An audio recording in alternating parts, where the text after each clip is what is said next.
Item ಯಾವುದೇ ಇರಲಿ try ಮಾಡಿ ಆಚಿ ಚಿಕನ್ ಮಸಾಲಾ. ಆಚಿ ಚಿಕನ್ ಮಸಾಲಾ. ಕೆಲವೇ ಕ್ಷಣಗಳಲ್ಲಿ ಇರಾನ್ ಅಮೆರಿಕ ಸಂಧಾನ ಸಭೆ. ಇಸ್ಲಾಮಾಬಾದ್ನಲ್ಲಿ ಅಮೆರಿಕ ಇರಾನ್ ಸಂಧಾನ ಮಾತುಕತೆ ನಡೆಯುತ್ತೆ.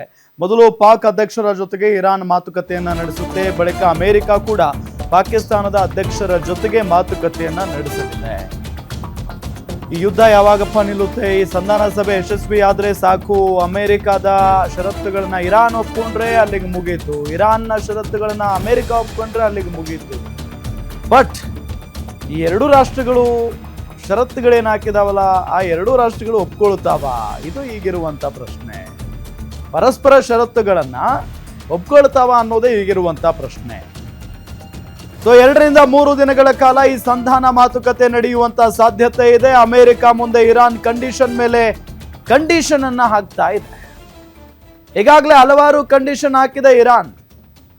ನಿರ್ಬಂಧಿಸಲಾಗಿರುವ ಇರಾನ್ನ ಎಲ್ಲ ಆಸ್ತಿಯನ್ನ ರಿಲೀಸ್ ಮಾಡಬೇಕು, ಕದನ ವಿರಾಮವನ್ನ ಲೆಬನಾನ್ಗೂ ವಿಸ್ತರಿಸಬೇಕು ಅನ್ನೋ ನಿಟ್ಟಿನಲ್ಲಿ ಕಂಡೀಷನ್ ಅನ್ನ ಹಾಕಿದೆ ಇರಾನ್. ಯಾಕೆ ಅಂತ ಅಂದ್ರೆ, ಮೊನ್ನೆ ಕದನ ವಿರಾಮ ಅಂತ ಹೇಳಿ ಅನ್ಕೊಂಡಾಗ ಆ ಸಂದರ್ಭದಲ್ಲಿ ನೋಡಿದ್ರೆ ಇಸ್ರೇಲ್ ಏಕಾಏಕಿಯಾಗಿ ಲೆಬನಾನ್ ಮೇಲೆ ದಾಳಿಯನ್ನ ಮಾಡುತ್ತೆ. ಯಾಕೆ ಅಂತ ಅಂದ್ರೆ ಲೆಬನಾನ್ನಲ್ಲಿ ಹಿಜ್ಬುಲ್ಲಾ ಉಗ್ರರಿದ್ದಾರೆ. ಸೊ ಹಾಗಾಗಿನೇ ಇಸ್ರೇಲ್ ಲೆಬನಾನ್ ಮೇಲೆ ದಾಳಿಯನ್ನ ನಡೆಸುತ್ತೆ. ಸೊ ಈ ವಿಚಾರಕ್ಕೆ ಸಂಬಂಧಪಟ್ಟಂತೆ ಈ ಯುದ್ಧ ಮತ್ತೆ ನಿಲ್ಲಲ್ಲ ಅನ್ನೋ ನಿಟ್ಟಿನಲ್ಲೇ ಹೇಳಲಾಗಿತ್ತು. ಯಾಕೆ ಅಂತ ಅಂದ್ರೆ ಹರ್ಮುಜ್ ಅನ್ನ ಮತ್ತೆ ತನ್ನ ವಶಕ್ಕೆ ಪಡೆದುಕೊಂಡು ಬಿಟ್ಟಿತ್ತು ಇರಾನ್. ಸೊ ಹಾಗಾಗಿ ಈ ಯುದ್ಧ ಇಲ್ಲಿಗೆ ನಿಲ್ಲಲ್ಲ, ಮತ್ತಷ್ಟು ಮುಂದುವರಿಯುತ್ತೆ, ಮತ್ತಷ್ಟು ದಿನಗಳ ಕಾಲ ಅಂತಾನೆ ಹೇಳಲಾಗ್ತಾ ಇತ್ತು. ನೋಡಿದ್ರೆ ಈಗ ಮತ್ತೆ ಒಂದಿಷ್ಟು ಷರತ್ತುಗಳ ಸಮೇತ ಇರಾನ್ನ ರಾಯಭಾರಿಗಳು ಬಂದಿದ್ದಾರೆ.